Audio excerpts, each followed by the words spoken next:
A veces se utiliza la expresión mar de arena para describir un desierto, pero una frase tan trillada no le hace justicia al desierto del Sahara.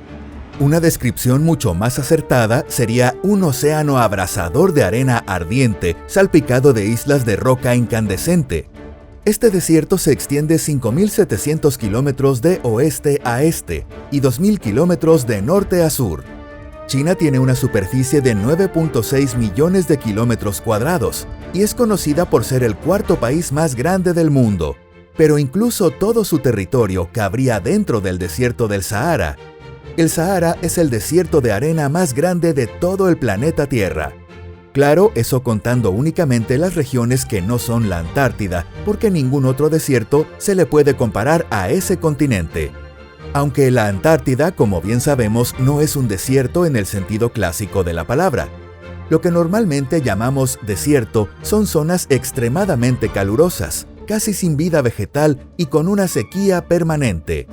Hola a todos. Pero hay que tener cuidado con esa clásica idea de que los desiertos no tienen agua. ¿Sabías que el desierto del Sahara, que por lo general es totalmente seco, fue azotado recientemente por unas lluvias torrenciales?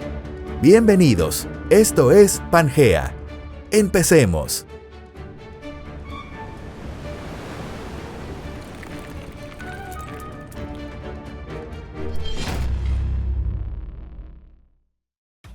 ¿Qué fue lo que ocurrió? En tan solo 2 días, el 7 y el 8 de septiembre de 2024, cayó más lluvia sobre el desierto más seco y extenso del planeta que la cantidad que normalmente cae en todo un año. Las lluvias torrenciales más intensas se registraron en las zonas del Sahara, ubicadas dentro del territorio de Argelia y Marruecos. Como resultado, de forma casi increíble, se produjeron inundaciones en una de las regiones consideradas como las más áridas de la Tierra. Para los habitantes de esta zona, un diluvio como este fue algo completamente inesperado. De hecho, la mayoría de los residentes nunca en su vida habían presenciado siquiera una lluvia ligera. Además, debido a la inundación, muchas casas tradicionales hechas de barro se vinieron abajo por completo y quedaron reducidas a escombros, y las infraestructuras también resultaron gravemente dañadas. ¡Qué ironía tan cruel! Que en el Sahara la gente haya tenido que sufrir por culpa del agua de la vida, ese recurso tan valioso en la región. Grandes extensiones de tierra cultivable quedaron sumergidas en estas zonas extremadamente secas, y muchos campos recién sembrados fueron arrasados. Según las autoridades marroquíes, los habitantes más afectados fueron los del pueblo de Tagnait, ubicado a unos 450 kilómetros al sur de Rabat. En esa localidad se registraron precipitaciones de más de 1.000 milímetros en un solo día. Cabe señalar que el promedio anual de lluvias en esa región es inferior a 200 milímetros, lo que significa que en un solo día cayó más de 5 veces esa cantidad. Numerosas imágenes satelitales tomadas justo después de la inundación mostraban una escena completamente surrealista. Nuevos lagos habían aparecido sobre la arena del desierto. El lago del Parque Nacional de Iriki, que había estado completamente seco durante siglos, también se volvió a llenar de agua. Además, los suelos arenosos y limosos que cubren la mayor parte del desierto, conocidos por su capacidad de absorber agua, de repente se comportaron como si fueran roca impermeable. Sin embargo, esto no debería sorprendernos. Es cierto que cuando llueve poco o de forma moderada, el agua se filtra sin problemas hacia las capas profundas de ese tipo de suelo. Pero este tipo de infiltración solo ocurre bajo condiciones normales.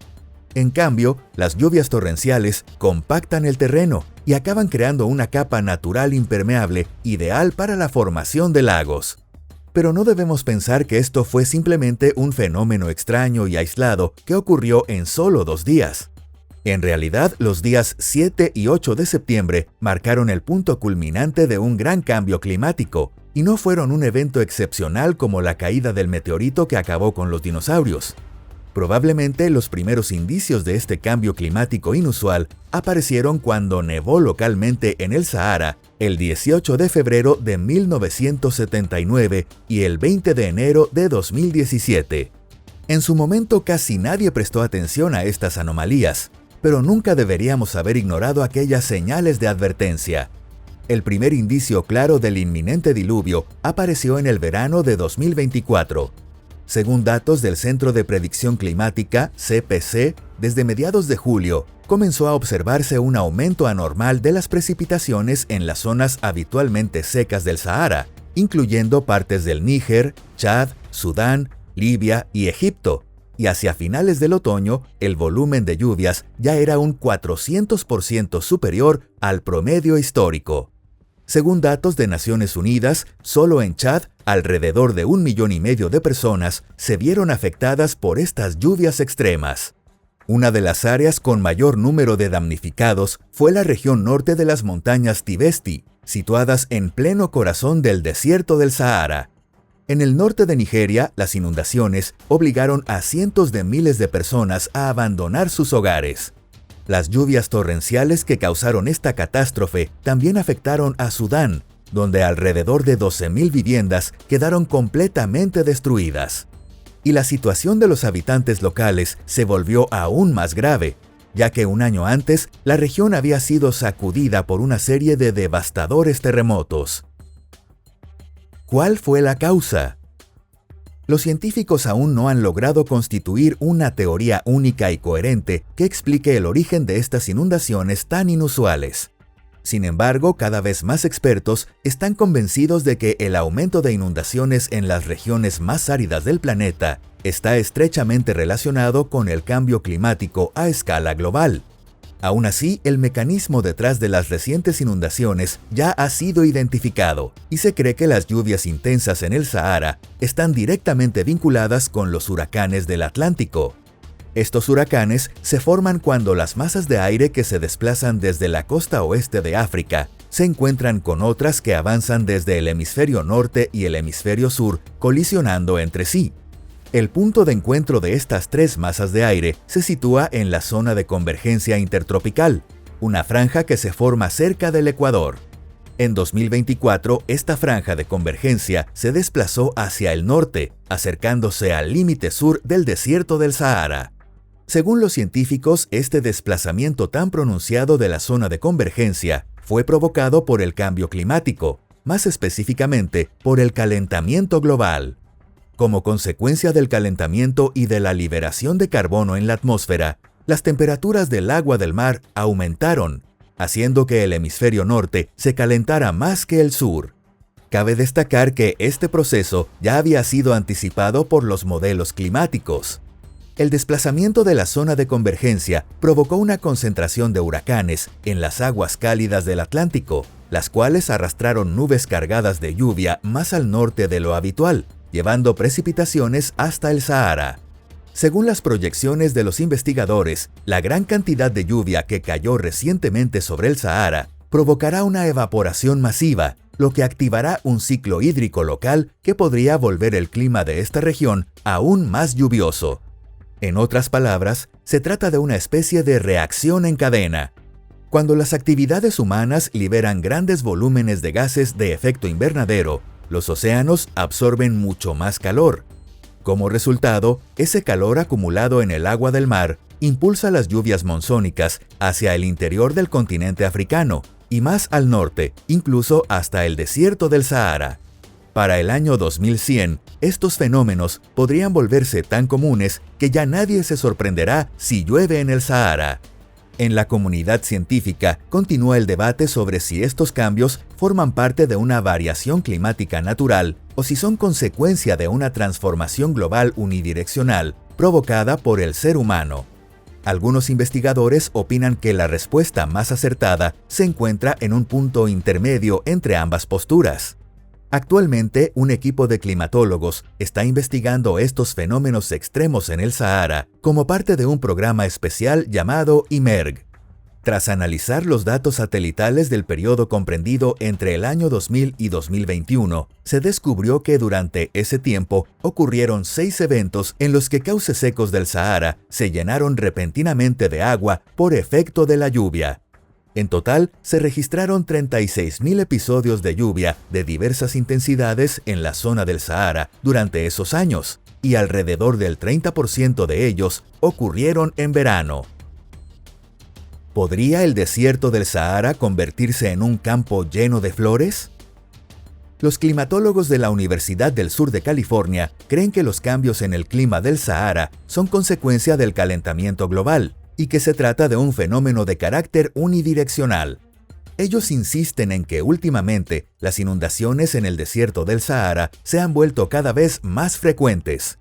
Por otro lado, quienes defienden la teoría de que el cambio climático sigue un patrón cíclico hacen referencia a la historia reciente del Sahara. Y es que el Sahara no siempre fue una región seca y desprovista de vida. Hace aproximadamente 80 millones de años, en el lugar donde ahora se encuentra el Sahara amarillo, se extendía un Sahara verde, cubierto de frondosos bosques y praderas floreadas. Esta era conocida como la última fase húmeda de África, provocada por una serie de monzones. Y si lo piensas bien, ¿no se parece mucho a lo que ocurrió en otoño de 2024 cuando los huracanes del Atlántico pasaron por la región? Según los estudios de la paleoclimatología, unos 3.000 años después del auge de aquel Sahara fértil, es decir, hace unos 5.000 años, las precipitaciones comenzaron a disminuir de forma gradual. Como resultado de esa escasez de lluvias, el Sahara terminó transformándose en la árida y desolada extensión que hoy conocemos. Se cree que esta reducción en las lluvias fue causada por cambios en la órbita de la Tierra. Los defensores de la teoría cíclica afirman que esta fase seca del Sahara podría durar otros 15.000 años, tras los cuales el desierto volvería a cubrirse de vegetación. En cualquier caso, solo el futuro podrá decirnos quién de los dos grupos de científicos tiene la razón. ¿Deberíamos prepararnos para un cambio climático drástico en los próximos 50 o 100 años? O quizás no tenemos nada de qué preocuparnos durante los próximos 15.000 años.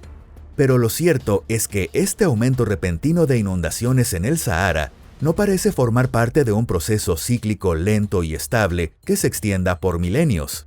Por eso, ya desde ahora, resulta crucial que se tomen medidas para mitigar los efectos devastadores de las inundaciones en el Sahara. Además, una vigilancia constante de la superficie del desierto podría ayudarnos a entender cómo están cambiando estos procesos. Y tal vez así podamos anticiparnos antes de que ocurra una catástrofe. Si disfrutaste el video de hoy, no olvides darle me gusta y compartirlo en tus redes sociales. Muchas gracias por vernos. Nos vemos en el próximo video. ¡Hasta la próxima!